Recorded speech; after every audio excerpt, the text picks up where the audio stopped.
This is the Hidden Killers podcast with Tony Brueski. Featuring former FBI Special Agent and Chief of the Counterintelligence Behavioral Analysis Program, Robin Dreeke.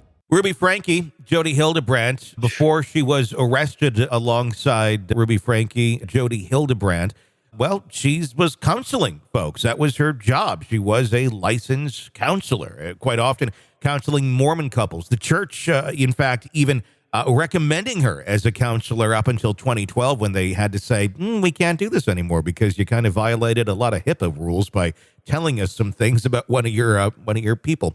Anyway, she had this counseling service, people coming out of the woodwork now talking about how much they believe Jodi Hildebrandt methodically separated spouses, pathologized patients' behavior as evidence of various addictions that didn't exist, and encourage people to cut off others who weren't living in accordance with exactly what she said they should do. That tells us a lot about, I guess, her work ethic and her view of people or lack thereof, care of other people other than herself and other than what she wants to do in controlling them. Tell me what your thoughts are after reading and hearing about Hildebrandt's counseling reviews. Welcome to another world of someone trying to form a cult. Yeah. Very much Those are classic cult behaviors right there. Controlling information, controlling people, taking advantage and doing harm to others. And I combine that. The other thing I thought of too was when thinking of her was here's a psychological YouTube commando. I mean, I can't believe she got licensed to begin with. And so she took her license and went total crackpot.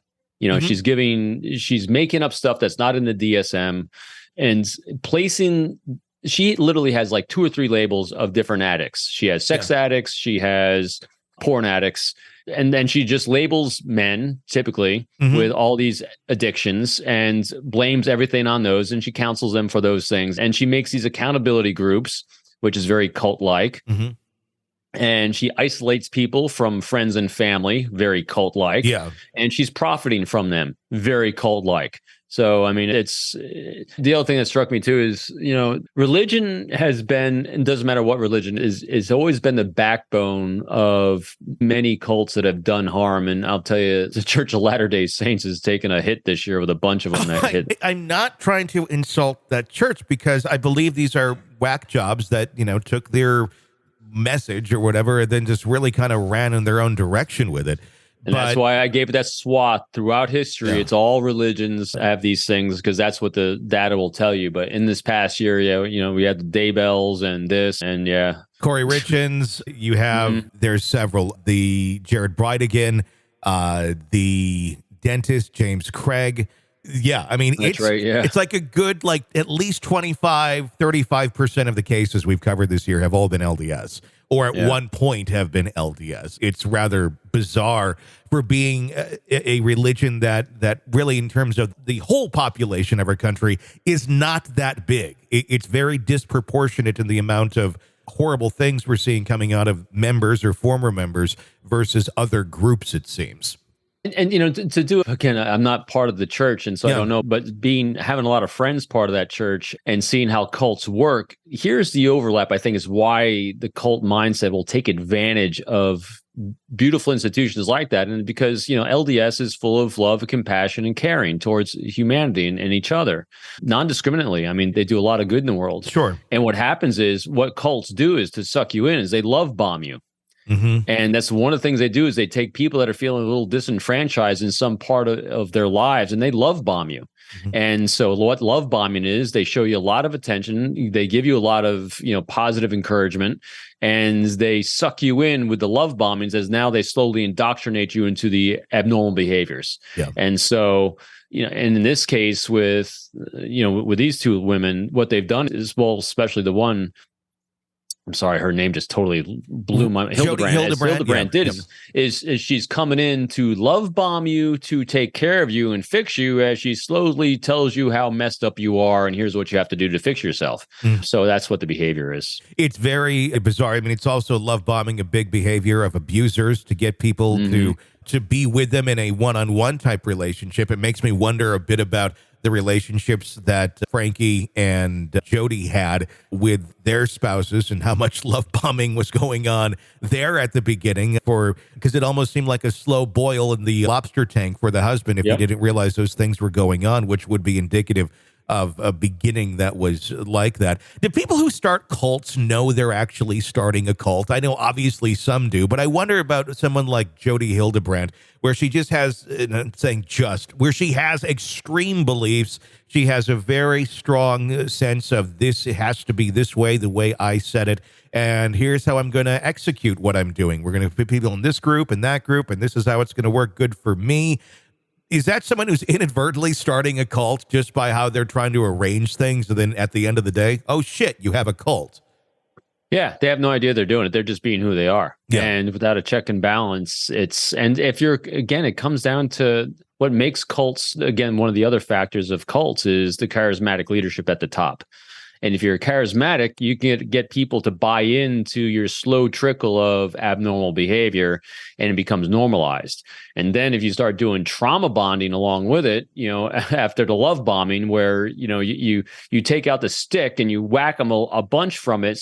But just as they're about to run away and just as you're about to lose them, you love bomb them again, and then you guilt them into staying. I mean, so it becomes a very unhealthy cycle, because people generally ask, how can normally good, strong, stable human beings become part of a cult? Well, that's how.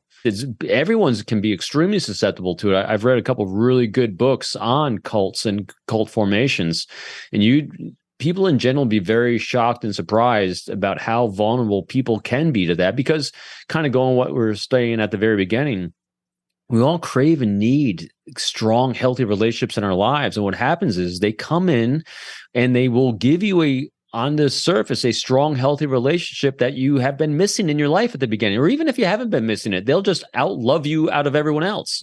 So even people that have strong, healthy relationships, they'll find a piece of their lives that may or may not be being taken care of, that these people will come in and take care of it with no ask. And that's the key. At the very beginning of these things, there's no ask. And so it's unconditional love and attention and validation without an ask. It's a very powerful motivator for human beings psychologically. It initially would tell someone on the other side, oh, they really care, because they're not demonstrating they want something else out of me, until it's too late. And that's when that tends to come in.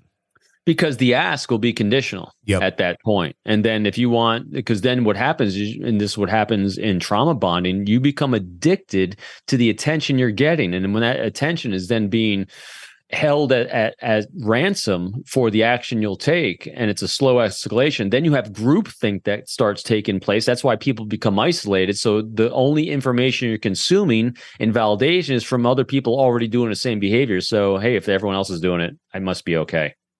We think of cults, we think of these big organizations, we think of compounds, like Waco and such, when that sort of thing comes to mind. That's really not how it is quite often. A lot of times I think cults seem to be very small groups, ones we don't even hear about or know exist, because it doesn't always have to be a giant group that's in that groupthink of that specific leader. It can be just a handful of people. And I think there's probably far more of these sort of things going on than we are even aware about, and many of them probably don't remotely classify themselves as a cult or think of themselves that way.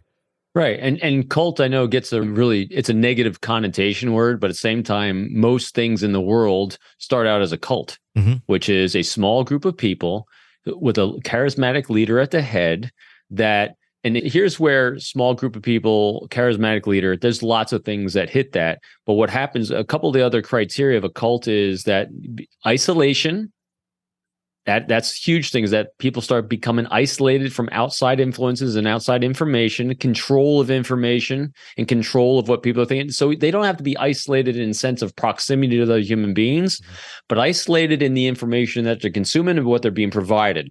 And the other thing too is that it's for profit of some way. Usually there's a sexual component to it from the leader of the organization or the people running it. And then the big thing is doing harm. So the big thing that makes a cult as compared to just a club is the doing harm part. And that's either physical harm, psychological harm, or just shaming people. It's the same, because there's other I won't name religions, but there's other organizations that'll claim things, and they'll do like shunning or psychologically disconnecting people if you're not believing them, or shutting people out. So those things are considered harmful as well. So those are generally the criteria that cults have. You're consuming the Hidden Killers podcast. Want more? Start binging on all of our true crime podcasts right now through Apple Podcasts and get an ad-free experience when you sign up to be a True Crime Today Premium Plus member exclusively on Apple Podcasts. More of the Hidden Killers podcast dropping soon. Press subscribe now.